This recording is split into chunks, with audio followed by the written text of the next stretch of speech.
সালামু আলাইকুম। Short case সিরিজের দ্বিতীয় ক্লাসে আপনাদের সবাইকে স্বাগত জানাচ্ছি। আমি ডাক্তার তানজিম হাসান। আজকে আমাদের টপিক রেসপিরেটরি। এটাই শর্ট কেসের মধ্যে সবচেয়ে ইম্পর্টেন্ট টপিক। এমন কেউ নাই যে যার রেসপিরেটরি ফেস করতে হবে না, ঠিক আছে? এটা ছাড়া আপনার পরীক্ষা হবে না, তাহলে একটা স্টেশন রেসপিরেটরি মাস্ট। সেই জন্য রেসপিরেটরিটা কিন্তু ভালো মতো শেখার দরকার আছে। তো কমন শর্ট কেস কি কি থাকে বলতে মোস্ট কমন হচ্ছে প্লুরাল এফিউশন থাকে, ইউনিল্যাটারাল। এরপরে হচ্ছে fibrosis, that mean bilateral fibrosis, that mean DPLD. হ্যাঁ, ডিপিএলডি তে থাকে। ইউনিল্যাটারাল ফাইব্রোসিস থাকতে পারে, বাট ডিপিএলডিটা বেশি কমন। এরপর হচ্ছে ব্রঙ্কিয়েক্টিসিস। এর বাইরে কখনো কলাপস মাসলেশন থাকতে পারে, আর কনসলিডেশনটা বেশ রেয়ার। তো ইনস্ট্রাকশন কয়েক রকমের হতে পারে।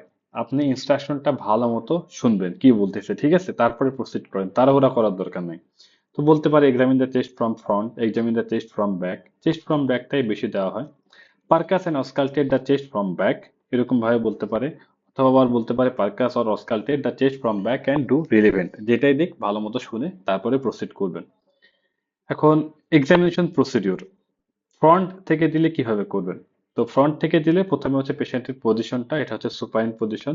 দুই হাত দুই কোমরে রাখতে বলবেন, তার ফলে কি হবে, এক্সিলারি রিজিয়নটা কিন্তু এক্সপোজ থাকবে, ঠিক আছে? তাহলে আপনার কিন্তু ল্যাটারালি এক্সামিনেশন করতে সুবিধা হবে। এক্সপোজার, মেল পেশেন্ট হলে জামাটা খুলে ফেলতে হবে, ঠিক আছে? ফিমেল পেশেন্টের ইউজুয়ালি ফ্রন্ট থেকে দিবে না, ঠিক আছে? ফিমেল পেশেন্টের আসলে মিনিমাল এক্সপোজার দিয়ে করতে হবে, যদিও বাই চান্স দিয়ে দেয়। এরপর ইন্সপেকশন, ইন্সপেকশনটা করবেন দুইটা লেভেল থেকে, একটা হচ্ছে সাইড থেকে করবেন, একটা হচ্ছে হেড এন্ড অথবা ফুট এন্ড থেকে করবেন, ঠিক আছে? তো যেদিকে আপনার সুবিধা, অনেক সময় দেখা যাচ্ছে যে পাশের দেয়াল থাকে, হেডের এন্ডে যাওয়া যায় না, ঠিক তখন ফুট এন্ডে যাবেন। আবার ফুট এন্ডের দিকে দেয়াল থাকলে হেড এন্ড থেকে, যেদিকে আপনার সুবিধা হয় সেদিকে। কি কি খেয়াল করবেন? চেস্টের শেপটা, ডিফর্মিটি আছে কিনা, চেস্ট মুভমেন্ট আছে কিনা, মানে চেস্ট মুভমেন্টটা হচ্ছে কোনো দিকে রেস্ট্রিক্টেড কিনা, সিমেট্রিক্যাল কিনা, অ্যাক্সেসরি মাসল ইউজ আছে কিনা, এনগজড ভেইন, স্কার মার্ক। স্কার মার্কটা কিন্তু পার্টিকুলারলি ইম্পর্টেন্ট, এটা মিস করলে সারা কিন্তু মাইন্ড করে বসে। হ্যাঁ, বিশেষ করে এই প্লুরাল ফ্লুইড অ্যাসপিরেশনের যে স্কার বা বায়োপসি স্কার, এই জিনিসগুলো মিস করা যাবে না। এরপরে চলে যাবেন হচ্ছে প্যালপেশন। প্যালপেশনের মধ্যে প্রথমে হচ্ছে position of the trachea. Most of the কেসে আমরা ভুল করে কি বালিশ মাথা থাকা অবস্থায় ট্রাকিয়া দেখি। হ্যাঁ, বারবার বলতেছি, দেখেন এখানে আমি রেড মার্ক করে রাখছি যে অবশ্যই বালিশটা সরায় নিতে হবে, ঠিক আছে? তাহলে মাথা নিচ থেকে বালিশ সরাবেন, এরপর ইন্ডেক্স এবং রিং ফিঙ্গার এটা স্টারনামের দুই সাইডে রাখবেন, এবং মিডল ফিঙ্গার দিয়ে আপনি হচ্ছে পালপেট করে দেখবেন যে ট্রাকের ডেভিয়েশন আছে কিনা। এরপর হচ্ছে অ্যাপেক্স বিট পালপেশন করে লোকেট করবেন। নেক্সট হচ্ছে চেস্ট এক্সপান্সিবিলিটিটা দেখবেন, এটা হচ্ছে সিমেট্রিটা কেমন, ঠিক আছে? তাহলে চেস্ট এক্সপান্সিবিলিটি মূলত আমরা সিমেট্রি দেখি। দুই দিকে দুই হাত দিয়ে তিনটা লেভেল, একটা হচ্ছে অ্যাপেক্স বরাবর, একটা নিপল বরাবর, মানে লোয়ার লাইস্ট, এই তিন লেভেলে আপনি চেস্টের সিমেট্রিটা দেখেন যে অ্যাসিমেট্রিক্যাল মুভমেন্ট আছে কিনা।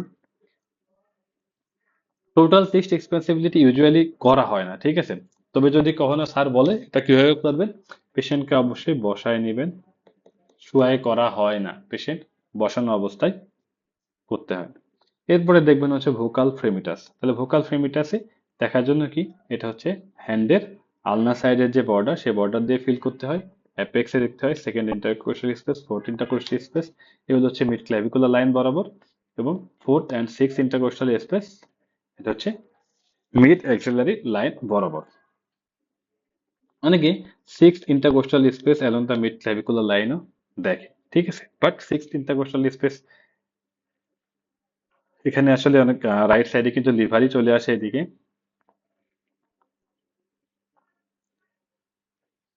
তাহলে এটা দেখার সময় পেশেন্টকে কিন্তু ক্লিয়ার ইনস্ট্রাকশন দিতে হবে। ভোকাল প্রিমিটাস রোগীকে ভালো মতো বোঝায় বলতে হবে যে আমি যখন আপনার বুকে হাত রাখবো তখন আপনি তিন তিন, দুইবার এরকম তিন তিন বলবেন। কখনো ইনস্ট্রাকশন দিতে তাড়াহুড়া করবেন না, ভালো মতো না বোঝাইলে পেশেন্ট বুঝবে না, আপনার কিন্তু প্রসিডিউরে টাইম বেশি লাগবে। হ্যাঁ? এরপর চলে যাবেন পারকাশন। প্রিভিয়াসলি যে এরিয়াগুলো বলা হয়েছে সে একইভাবে সেই এরিয়াগুলোতে পারকাশন করে আসবেন, এবং অবশ্যই সিমেট্রিক্যাল হতে হবে। ডান দিকে সেকেন্ড ইন্টারকোস্টাল স্পেস হলে এরপর চলে যাবেন লেফটের সেকেন্ড ইন্টারকোস্টাল স্পেসে, ঠিক আছে? কখনোই আগে এক সাইড করবেন পরে আরেক সাইড করবেন এরকম না, অলওয়েজ সিমেট্রিক্যাল। এরপরে হচ্ছে লাং পার্কাস চেস্ট পারকাশন হয়ে গেলে এরপরে পারকাশন করবেন হচ্ছে upper border of the liver ডালনেসের জন্য। হ্যাঁ, তো এখানে শুধু এক সাইডে করবেন। সেকেন্ড ইন্টারকোস্টাল স্পেস থেকে শুরু করে second, third, fourth, fifth, sixth, যতক্ষণ না লিভার ডালনেস পাচ্ছেন ততক্ষণ পর্যন্ত আপনি পারকাশন করতে থাকবেন, ঠিক আছে? ইউজুয়ালি 15 ইন্টারকোস্টাল স্পেসে পাওয়া যাবে। এরপরে অস্কালটেশন। অস্কালটেশনের সময় পেশেন্টকে বলতে হবে আপনি বাম দিকে তাকান। তাহলে পেশেন্ট বাম দিকে তাকবে, অনেক সময় মুখ ঘুরান, মাথা ঘুরান, শরীর ঘুরান, পেশেন্ট অনেক সময় কনফিউজ হয়ে যায়, ঠিক আছে? জাস্ট সিম্পলি বলেন আপনি বাম দিকে তাকান, তাইলে পেশেন্ট কিন্তু মুখটা বাম দিকে তাকাইতে গিয়ে মুখটা ঘুরাই নেবে, হ্যাঁ? এরপরে পেশেন্টকে বলতে হবে মুখ দিয়ে, এটা কিন্তু নাক দিয়ে না, মুখ দিয়ে ধীরে ধীরে লম্বা লম্বা শ্বাস নেন ও ছাড়েন। দরকার হলে আপনি একটু তাকে দেখাই যেতে পারেন যে কিভাবে সে শ্বাস নেবে এবং ছাড়বে, এটা কিন্তু খুবই ইম্পর্টেন্ট। এই ইনস্ট্রাকশন ফলো করে শ্বাস নেওয়া এবং না ছাড়লে আপনি কিন্তু সাউন্ড গুলা শুনতে পারবেন না, ঠিক আছে? অবশ্যই এই ইনস্ট্রাকশনটা কেয়ারফুলি দিতে হবে। তো এরপরে যে এরিয়াগুলোতে আমরা আগে বলে আসছি সেই এরিয়াগুলোতে ব্রেথ সাউন্ড গুলো ভালো মতো খেয়াল করবেন। ব্রেথ সাউন্ডটা ভেসিকুলার কিনা নাকি ব্রঙ্কিয়াল, ব্রেথ সাউন্ডটার সাথে কোনো প্রলং এক্সপিরেশন আছে কিনা, ঠিক আছে? ব্রেথ সাউন্ডটা ডিমিনিশড কিনা, ঠিক আছে? এরপরে অ্যাডিশনাল সাউন্ড একই সাথে শুনে ফেলবেন। একটা হচ্ছে রংকায় আছে কিনা, ক্র্যাকলস আছে কিনা, রাপস আছে কিনা। যদি কখনো কোনো জায়গায় ক্র্যাকলস প্রেজেন্ট পান, তাহলে ক্র্যাকলস থাকলে অবশ্যই পেশেন্টকে বলতে হবে কাশি দেন। কাশি দেওয়ার পরে দেখতে হবে যে ক্র্যাকলস এটা অল্টার্ড হয়েছে কি না, এটা কিন্তু অবশ্যই করতে হবে। এই জিনিস না করলে ফেল করার সম্ভাবনা প্রায় 100%, ঠিক আছে? ক্র্যাকলস থাকলে যদি কাশি দিতে ভুলে যান। এরপরে ফাইনালি দেখবেন হচ্ছে এটা হচ্ছে ভোকাল ফ্রেমিটাস, না সরি, এটা হবে ভোকাল রেজোনেন্স। ভোকাল রেজোনেন্স, এটা হচ্ছে রোগীকে বলবেন যে আমি যখন আপনার মুখে নিঃশ্বাস রাখবো তখন হচ্ছে 2 বার 3 3 বলবেন একইভাবে, ঠিক আছে? এখানে ছবিগুলো দেখানো হয়েছে যে কোন কোন এরিয়াগুলোতে চেস্ট সিমেট্রি দেখার সময় কিভাবে আপনার আঙ্গুলটা গুলো থাকবে। নিচে দেখেন, আহ বাকি 4টা ফিঙ্গার দিয়ে চেস্ট হোলের সাথে ফার্মলি লাগানো থাকবে, ঠিক আছে? বাট এই থাম্ব গুলা কিন্তু জাস্ট লুজলি লাগানো থাকবে পরস্পর কাছাকাছি, এটা কিন্তু টাইট হয়ে লাগানো থাকবে না। এরপরে এক্সামিনেশন ফ্রম দ্য ব্যাক। তাহলে এখানেও কিন্তু ব্যাক এক্সামিনেশন সিটিং পজিশনে করতে হবে। একই কথা, মেল পেশেন্ট হলে পেশেন্টকে জামা খুলে ফেলতে হবে, আর ফিমেল পেশেন্ট হলে একটা কাপড় থাকবে, ওড়না বা এক্সট্রা কাপড় ক্লথিং থাকলে সেটা রিমুভ করে ফেলতে হবে, ঠিক আছে?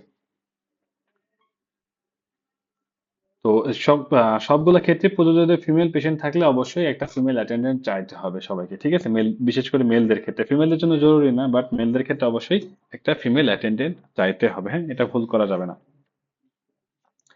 এরপরে পিঠের পাশ থেকে ভালো করে ইন্সপেকশন করতে হবে চেস্ট মুভমেন্টটা কেমন, স্কার মার্ক আছে কিনা। পালপেশনের ক্ষেত্রে একইভাবে, যে যেভাবে আমরা হচ্ছে সিমেট্রি অফ দ্য মুভমেন্ট দেখছিলাম 3টা জায়গায়, বা চেস্ট ফ্রম ব্যাকেও কিন্তু 3টা, আপার মিডল এবং লোয়ার পার্টে কিন্তু 3টা জায়গায় চেস্ট সিমেট্রি দেখতে হবে। আর এরপরে যখন আমরা পালপেশনের আদার্স এগুলো দেখব, তখন কিন্তু অবশ্যই পেশেন্টকে হচ্ছে 2 হাত ক্রস করে কাঁধে রাখতে বলতে হবে। এই জিনিসটা কিন্তু খুবই ভুল হয়ে যায়, আমরা যখন প্র্যাকটিস করি তখন কিন্তু এটা দিয়ে প্র্যাকটিস করি না। রোগী যখন ফলো আপ দেয় তখন কিন্তু আমরা কাঁধে হাত রাখতে বলি না। অভ্যাস করবেন যে এখন থেকেই রোগীকে 2 হাত ক্রস করে কাঁধে রাখতে বলতে, ঠিক আছে? এরপরে ভোকাল ফেমিটাসটা শুরুতে অ্যাপেক্সে দেখে আসলেন। এরপরে প্যারাভার্টিব্রাল এবং ডর্সাল স্ক্যাপুলার লাইন দুই দিকে সিমেট্রিক্যালি দেখে আসবেন, ঠিক আছে? এখন কোনো এক জায়গায় যদি আপনি কোনো ফাইন্ডিং পেয়ে যান, ঠিক আছে, অবশ্যই আপনাকে স্পেসটা কাউন্ট করে আসতে হবে যে কত স্পেস থেকে পাইলেন, ঠিক আছে? তাহলে আপনি যদি যে কোনো এরিয়া পান, আপনারা জানেন যে এখানে হচ্ছে ইনফিরিয়র অ্যাঙ্গেল দা স্ক্যাপুলা, এটা হচ্ছে 7 ইন্টারকোস্টাল স্পেস। তাহলে এর সাপেক্ষে এর উপরে কত, 5th স্পেসে না 4th স্পেসে, নাকি এদিকে 8 9 10th স্পেসে আছে, সেটা কিন্তু আপনি inferior angle of the scapula দিয়ে কাউন্ট করে ফেলতে পারবেন। এরপরে পারকাশন, একই রকম ভাবে রোগীর কাঁধে হাত ক্রস করে রাখবে, একই ওই এরিয়া গুলোতে হচ্ছে পারকাশন করবেন, কোনো পারকাশন টেন্ডারনেস আছে কিনা সাথে খেয়াল রাখতে হবে। এরপরে অস্কালটেশন, সেম ভাবে ব্রেথ সাউন্ডটা শুনে নিলেন, কোনো অ্যাডিশনাল সাউন্ড রংকায় ক্র্যাকলস আছে কিনা, ক্র্যাকলস থাকলে পেশেন্টকে অবশ্যই কাশি দিতে বলবেন এবং কোনো অল্টারেশন আছে কিনা দেখবেন। এরপরে ভোকাল ফ্রিমিটাস। ফাইনালি যে কোনো এক্সামিনেশনের ক্ষেত্রেই পেশেন্টকে যে এক্সপোজার করছিলেন সেই এক্সপোজারটা রিট্রেস করে দিতে হবে এবং পেশেন্টকে বলতে হবে আপনার সহযোগিতার জন্য ধন্যবাদ। এই কথাগুলো আমি হয়তো প্রতিটা এক্সামিনেশনের আগে পরে লিখি নাই, বাট আপনাদেরকে এই জিনিস ভুল করা যাবে না, ঠিক আছে? তাহলে শুরুতে সালাম দেওয়া, গ্রিটিংস দিয়ে নিজের পরিচয় দেওয়া, কি করতে যাচ্ছি সেটার জন্য একটা অনুমতি নেওয়া। ফিমেল পেশেন্ট হইলে অবশ্যই একটা ফিমেল অ্যাটেন্ডেন্ট চাওয়া। এরপরে শেষ হয়ে গেলে, এক্সামিনেশন শেষ হয়ে গেলে পেশেন্টকে সুন্দর করে রিড্রেস করে দিবেন এবং পেশেন্টকে অবশ্যই ধন্যবাদ দিবেন। এই জিনিসটা স্যাররা খুব পছন্দ করে। আর স্যারদের কিন্তু এক্সাম হলে আমরা যেমন সিকোয়েন্সিয়ালি সবগুলো করে যাই, ইন্সপেকশন, পালপেশন, পারকাশন, অস্কালটেশন, স্যাররা কিন্তু এভাবে দেয় না, হুটহাট বলে বসতে পারে ঠিক আছে পারকাশন করো। তো হঠাৎ করে আপনাকে পারকাশন দিলে কিন্তু একটু পাজলড হয়ে যেতে পারেন। এই জন্য প্রতিটা সেগমেন্ট আলাদা আলাদা, ঠিক আছে, শুধু পারকাশন, শুধু অস্কালটেশন, শুধু পালপেশন, প্রতিটা সেগমেন্ট আলাদা আলাদা ভাবে প্র্যাকটিস করবেন, যাতে এক্সাম হলে যে কোনো একটা দিলেও যাতে আপনি ফ্লুয়েন্টলি করে আসতে পারেন। হ্যাঁ, অবশ্যই প্রতিটা সেগমেন্ট সেপারেটলি প্র্যাকটিস করবেন। এখানে কয়েকটা জিনিস, যে বায়োপসি মার্ক বা অ্যাসপিরেশন মার্ক, এগুলা কখনোই মিস করা যাবে না। হ্যাঁ, তো ওপেনিং যদি দেখেন যে খুবই ছোট নিজেল সাইজ একটা ওপেনিং, তাহলে হতে পারে এখান থেকে এপেন্ডিক্স নেওয়া হয়েছে, অথবা এখান থেকে প্লুরাল ফ্লুইড অ্যাসপিরেশন করা হয়েছে। আর যদি লার্জ ওপেনিং দেখেন, possibly core biopsy from the lung parenchyma. ঠিক আছে, এখন আপনার এক্সামিনেশন যখন করা শেষ, ঠিক আছে, করা শেষ হওয়ার পরে রোগীকে ধন্যবাদ দিছেন, দেওয়ার পরে এর মধ্যে ততক্ষণে মাথায় সাজায় নিছেন, এর মধ্যে স্যারকে বলবেন, sir I want to complete my examination by doing front of the chest and some relevant. ঠিক আছে, যে আমি ফ্রন্ট করতে চাই এবং সাথে কিছু রিলেভেন্ট দেখতে চাই। তো আপনার কেস প্রেজেন্ট যদি করতে পারেন, এখানে একটা প্রোফর্মার কেস দেওয়া হয়েছে, ধরেন একটা হচ্ছে প্লুরাল ইফিউশনের একটা কেস আছে, তাহলে অন এক্সপ্রেশন, এটা হচ্ছে চেস্ট ফ্রম ব্যাকে, অন ইন্সপেকশনে এখানে কোনো চেস্ট ডিফর্মিটি স্ক্যাম আর কিছু নাই। ঠিক আছে, যে এখন অ্যাসপিরেশন করা হয় নাই। তো চেস্ট মুভমেন্ট তো অবশ্যই এদিকে রেস্ট্রিক্টেড থাকবে, রাইট সাইড হলে রাইট সাইডের, লেফট সাইড হলে লেফট সাইডের। On palpation, chest movement is asymmetrical এবং reduced in the corresponding side. Vocal fremitus is absent or diminished. কত স্পেস থেকে সেটা বলবেন, যে সেভেন্থ স্পেস থেকে ডাউনওয়ার্ডস হতে পারে সেটা, বা নাইনথ স্পেস থেকে ডাউনওয়ার্ডস, হোয়াট এভার। পারকাশন হবে হচ্ছে ডাল এবং in the previously mentioned area. এখানে অনেক সময় আমরা বলি above mentioned area. Above mention কথাটা হচ্ছে রিটেনের বেলায় প্রযোজ্য, বাট ক্লিনিক্যালের ক্ষেত্রে কিন্তু এখানে অ্যাবাভ বলে কোনো কথা নাই, এখানে হবে হচ্ছে প্রিভিয়াসলি মেনশনড। তো এই ছোটখাটো দু একটা শব্দ চয়ন, এটা কিন্তু অনেক সময় সাবজেক্ট ইরিটেট করে। ঠিক আছে, আর রেজোনেন্ট ইন আদার এরিয়া সেটা বলবেন। অসকালটেশনের ক্ষেত্রে breath sound is absent or diminished in the previously mentioned area and vesicular in other area. Vocal resonance is absent is previously mentioned area, normal in other area. মানে actually যদি দেখেন যে ওই vocal fremitus, breath sound, vocal resonance, এই তিনটা same বলার চেষ্টা করবেন। তাহলে কোনো একটা যদি হচ্ছে ডিমিনিশড বলেন এদিকে, তাহলে বাকিগুলোও ডিমিনিশড। অ্যাবসেন্ট বললে আসলে সবগুলো অ্যাবসেন্ট বলবেন। হ্যাঁ, একটা জিনিস তাহলে খেয়াল রাখবেন, vocal fremitus, breath sound, vocal resonance, এই তিনটা একই শব্দে বলতে হবে। অ্যাবসেন্ট হলে সবাই অ্যাবসেন্ট, ডিমিনিশড হলে সবাই ডিমিনিশড। তাহলে এখন স্যার যদি জিজ্ঞেস করে আপনার ইমপ্রেশন কি, তখন বলবো যে sir I want to see trachea and apex beat track location. ঠিক আছে, তাহলে ট্রাকিয়া এবং অ্যাপেক্স বিটের লোকেশন না দেখে কোনো ডায়াগনোসিস বলা যাচ্ছে না। স্যার বলতেছে যে ঠিক আছে, আপনার ট্রাকিয়া অ্যাপেক্স বিট না দেখে কি কিছু বলতে পারেন, তখন বলতে হবে sir I have some differential diagnosis. কি কি ডিফারেন্সিয়াল ডায়াগনোসিস? এক নম্বরে বলবেন প্লুরাল ইফিউশন, এরপরে সেটা কলাপস হতে পারে, lung collapse, whole lung collapse হতে পারে, বা লোবার কলাপস হতে পারে, মাসলেশন হতে পারে, থিক এন্ড প্লুরা হতে পারে। তাহলে এখন স্যার কোয়েশ্চেন করতে পারে যে how tracheal position helps you in diagnosis. Tracheal position দেখে কি বুঝবা? যদি ট্রাকিয়া সেন্ট্রালি থাকে, তাহলে প্রবাবলি এটা হচ্ছে প্লুরাল থিকেনিং অথবা মাসলেশন। ট্রাকিয়া যদি সেম সাইডে শিফট করে, তাহলে হচ্ছে লাং অথবা লোবার কলাপস। অপোজিট সাইডে শিফট করলে এটা ম্যাসিভ প্লুরাল ইফিউশন। এরপরে নেক্সট কোয়েশ্চেন আসবে, ঠিক আছে প্লুরাল ইফিউশনে কি ট্রাকিয়া সেন্ট্রাল হতে পারে? ইয়েস। কি কি কারণে হতে পারে? স্যার, ইফিউশন যদি মাইল্ড টু মডারেট হয়, সাধারণত ট্রাকিয়া শিফট করতে গেলে ইফিউশনটাকে মডারেট টু সিভিয়ার ম্যাসিভ হইতে হবে। ঠিক আছে, তো মাইল্ড টু মডারেট ইফিউশনে ট্রাকিয়া কিন্তু সেন্ট্রালি থাকে। তারপর ইফিউশনের সাথে যদি কলাপস থাকে, তাহলেও কি হতে পারে? Trachea central. আর ইনসিস্টেড প্লুরাল ইফিউশন, এটাও সেন্ট্রাল ট্রাকিয়াল পজিশন করে। এখন আরেকটা কোয়েশ্চেন হতে পারে যে আপনি শুধু পারকাশন করে কি এই যে চারটা বললেন, যে ইফিউশন, মাসলেশন, কলাপস, থিকেনিং, আলাদা করতে পারেন? অ্যাকচুয়ালি এটা বেশ টাফ, বাট এরকম কোয়েশ্চেন করলে বলা যায় যে স্যার পারকাশন নোটটা স্টোনে ডাল ইন প্লুরাল ইফিউশন, বাকিগুলাতে রাস্ট ডাল। অসকালটেটরি ফাইন্ডিং দিয়ে কিভাবে আলাদা করতে পারেন? প্লুরাল ইফিউশনে অ্যাকচুয়ালি সবগুলো সাউন্ডই অ্যাবসেন্ট থাকে। হ্যাঁ, আর বাকি অন্য যে তিনটা কজ, সেই তিনটা কজ গুলোতে ইউজুয়ালি হচ্ছে সবকিছু ডিমিনিশড, মানে একটু কম কম পাওয়া যায় বাট প্রেজেন্ট থাকে। প্লুরাল এফিশিয়েন্টটাতেই vocal fremitus, vocal resonance, breath sound সবই কিন্তু অ্যাবসেন্ট থাকে। ম্যাসিভ প্লুরাল এফিশিয়েন্টে কিন্তু অ্যাপেক্স বিট অনেক সময় লোকালাইজ করা নাও যেতে পারে। এখন কিভাবে ইনভেস্টিগেট করবেন? তো আপনারা জানেন যে শর্ট কেসের ইনভেস্টিগেশন গুলো সবসময় কিন্তু ডিরেক্টলি বলতে হয়, হ্যাঁ। তো এক্ষেত্রে হচ্ছে দেখেন যে আমার চেস্ট এক্স রে পিএভিউ, এই চেস্ট এক্স রে পিএভিউ কিন্তু হচ্ছে ফার্স্ট ইনভেস্টিগেশন। এছাড়া আল্ট্রাসোনোগ্রাম আলাদা টেস্ট করা যেতে পারে, প্লুরাল ফ্লুইড মানে প্লুরাল এফিশিয়েন্ট কতটুকু আছে দেখা যেতে পারে। প্লুরাল ফ্লুইডের যেই অ্যাসপিরেশনটা, সেই অ্যাসপিরেশন করে স্টাডি করতে পারি, and study for colour, protein, glucose, adenosine deaminase, gram staining, culture sensitivity, এপিজেন এক্সপার্ট, সাইটোলজি, ম্যালিগন্যান্ট সেল। তো এই জায়গায় অনেকে এই পর্যন্ত শুনে থেমে যায়। তবে কিছু কিছু স্যাররা অনেক সময় শুনতে চায় এরপরে আর কি করবা, এগুলো যদি ইনকনক্লুসিভ হয় নেক্সট কি করবো, প্লুরাল বায়োপসি এন্ড হিস্টোপ্যাথোলজি। তাহলে এটা একবারে বলতে যাওয়ার দরকার নেই, স্যাররা যদি শুনতে চায় তখন বলে। How can you differentiate between pleural effusion and pleural thickening by X ray? তো এক্স রে দিয়ে কিভাবে পার্থক্য করবেন? ল্যাটারাল ডিকিউবিটাস ভিউতে তখন আপনাকে একটা আবার রিপিট এক্স রে করতে হবে। যদি প্লুরাল এফিউশন হয় তাহলে ফ্লুইড লেভেলটা কিন্তু ল্যাটারাল ডিকিউবিটাস ভিউতে কিন্তু চেঞ্জ হয়ে যাবে। বাট প্লুরাল থিকেনিং যদি হয় তাহলে কিন্তু এক্ষেত্রে ল্যাটারাল ডিকিউবিটাস ভিউতে কোনো রকমের চেঞ্জ পাওয়া যাবে না।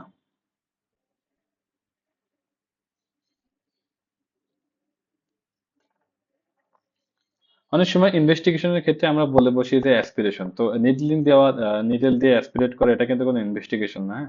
তো ইনভেস্টিগেশনের মধ্যে আবার এগুলো বলার দরকার নেই।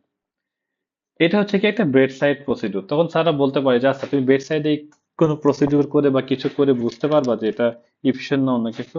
হ্যাঁ স্যার, এটা আমি অ্যাসপিরেশন করার চেষ্টা করব, যদি অ্যাসপিরেশনে ম্যাটেরিয়াল ফ্লুইড আসে তাহলে এটা ইফিশিয়েন্ট, যদি অ্যাসপিরেশনে ফ্লুইড না আসে তাহলে সেটা ইফিশিয়েন্ট বাদে অন্য যে কোনো কিছু হতে পারে। বেড সাইড ইনভেস্টিগেশন কি আছে? বেড সাইড আল্ট্রাসোনোগ্রাম, বা এখন কিন্তু হচ্ছে ফোকাসটা খুব বেশি করা হচ্ছে, পয়েন্ট অফ কেয়ার আল্ট্রাসোনোগ্রামটা খুব বেশি ইউজ হচ্ছে এখন। এই ফোকাস গাইডেড কিন্তু অ্যাসপিরেশনটা এখন হয়। এখন what is the cause of pleural effusion? এফিউশনের যদি কজ জিজ্ঞেস করে তখন বলতে হবে যে sir I want to see some relevant. তাহলে কি কি রিলেভেন্ট দেখতে চান? একটা হচ্ছে টেম্পারেচার দেখতে চাই, লিম্ফ নোড আছে কি, লিম্ফোডেনপাইটিস আছে কিনা, ক্লাবিং আছে কিনা, টার স্টেনিং আছে কিনা। তাহলে এই ক্ষেত্রে হচ্ছে প্লুরাল এফিউশনের মেইন কজ বা ডায়াগনোসিস গুলো কি? এলডারলি পেশেন্ট হলে টিউবারকুলোসিস রাখতে পারেন, এটা টিউবারকুলাস প্লুরাল এফিউশন।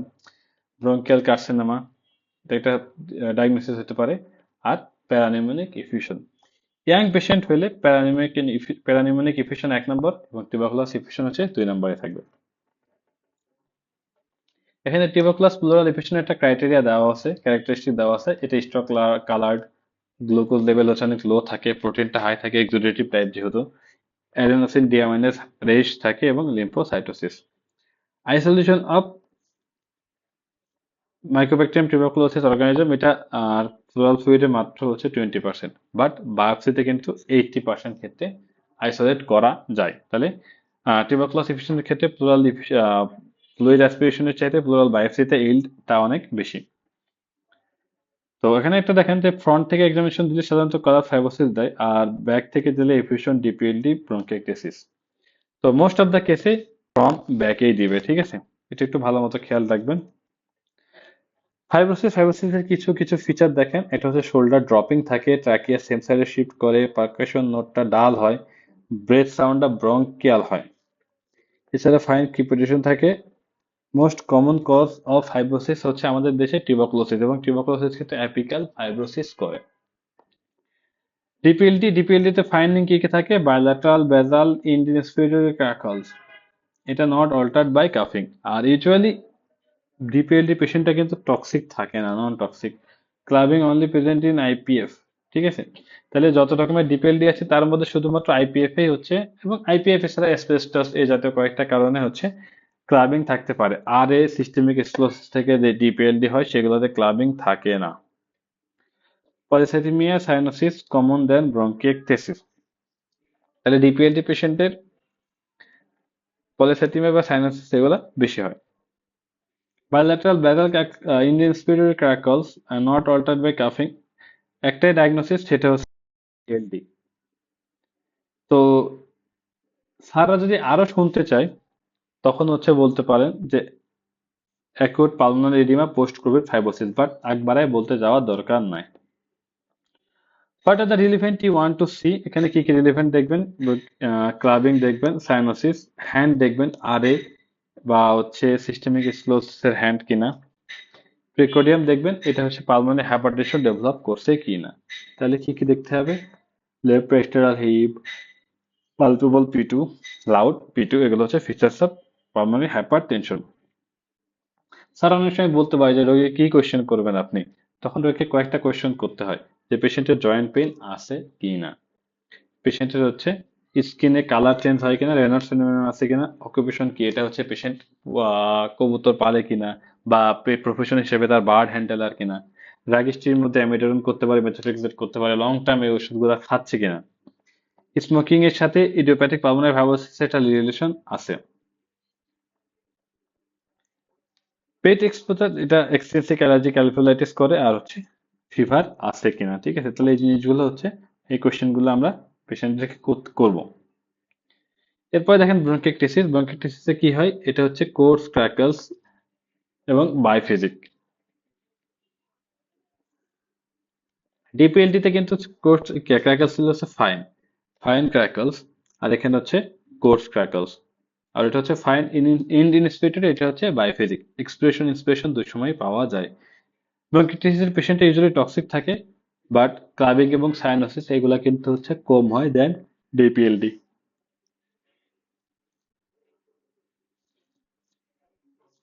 পোস্ট পিটিবি ব্রঙ্কিকটিসিস এটা কমনলি হয় অ্যাপিক্যাল এবং মিড জোনে, আর লোয়ার জোন ব্রঙ্কিকটিসিসটা বেশি হয় repeated childhood infection, cystic bronchiectasis, cystic fibrosis থেকে যে ব্রঙ্কিকটিসিস, এই কন্ডিশন গুলাতে লোয়ার জোন ব্রঙ্কিকটিসিস হয়। Unilateral coarse crackle altered by cough, তাহলে একদিকে কোর্স ক্যাকল আছে এবং কাশি দিলে চেঞ্জ হয়ে যাচ্ছে, এটা হচ্ছে ব্রঙ্কিকটিসিস কনসলিডেশন, যেটা রিজলিউশন স্টেজে গেছে, এবং হচ্ছে ক্যাভিটারি লেশন। তাহলে এই কন্ডিশন গুলোতে হচ্ছে unilateral coarse crackle. Bilateral coarse ক্যাকলের মধ্যে কারণ হচ্ছে বাইল্যাটারাল ব্রঙ্কিকটিসিস, আর এটা হচ্ছে ব্রঙ্কো নিউমোনিয়া। আমাদের বডির যে কোনো প্যাথোলজিতে সেই সাইডের রেসপিরেটরি মুভমেন্টটা কমে যায়। হ্যাঁ, সো ইউনিল্যাটারাল ডিজিজ মুভমেন্টের কারণ সবগুলাই, যেগুলো ইউনিল্যাটারাল ডিজিজ সেই ইউনিল্যাটারাল ডিজিজ সবগুলাই ডিমিনিশ মুভমেন্টের কারণ।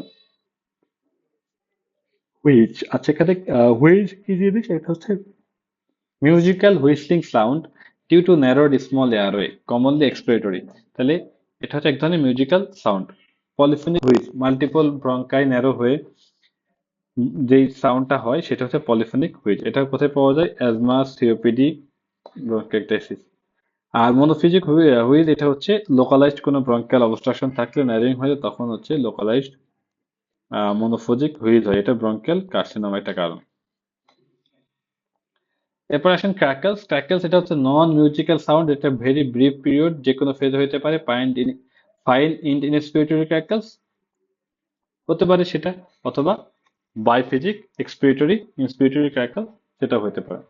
এটা মূলত হয় হচ্ছে due to sudden opening of the small airways, secretion in airway and interstitial ফাইব্রোসিসের কারণে। তো তাকে সেম সাইডে শিফট করে কোথায় কোথায় কন্ডিশনে? কলাপস, ফাইব্রোসিস, নিউমোনেক্টমি বা লোবেক্টমি। আর অপোজিট সাইডে শিফট করে ম্যাসিভ প্লুরাল ইফিউশন এবং টেনশন নিউমোথোরাক্স। তাহলে নিউমোথোরাক্স শুধু হলে হবে না, প্লুরাল ইফিউশন শুধু হলে হবে না, ম্যাসিভ ইফিউশন হতে হবে, টেনশন নিউমোথোরাক্স হতে হবে, তাহলেই অপোজিট সাইডে ট্রাকিয়া শিফট করবে। কজেস অফ কোর্স ক্রিপিটেশন, তাহলে কোর্স ক্রিপিটেশনের কজ আমরা অলরেডি পড়ছি, ব্রঙ্কিটিসিস, কনসলিডেশন, লাং অ্যাবসেস। আর এটা হচ্ছে ফাইন ক্রিপিটেশন, হচ্ছে ডিপিএলডি ইউজুয়ালি। আর পালমোনারি এডিমা হচ্ছে ফাইন ক্রিপিটেশন করতে পারো। ক্রিপিটেশন অল্টার্ড বাই কাফিং, bronchiectasis, consolidation, lung abscess, pulmonary oedema.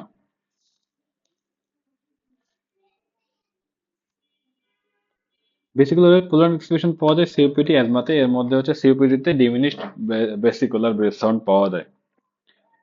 Dial পারকাশনের অনেকগুলো কন্ডিশনই, এর মধ্যে consolidation, collapse, pleural effusion, fibrosis, thick and pleura, mass lesion, এগুলো সবই হচ্ছে ডাল পারকাশন নোট করে। ব্রঙ্কাল ব্রেথ সাউন্ড কোথায় কোথায় পাওয়া যায়? Consolidation, fibrosis, cavitation, peripheral, collapse. Rhonchi, rhonchi কোথায় কোথায় পাওয়া যায়? একটা হচ্ছে অ্যাজমাতে, টিপিক্যাল হচ্ছে অ্যাজমা, পলিফোনিক রঙ্কাই। এছাড়া সিওপিডি, অ্যাকুট এলভিএফ, জার্ড।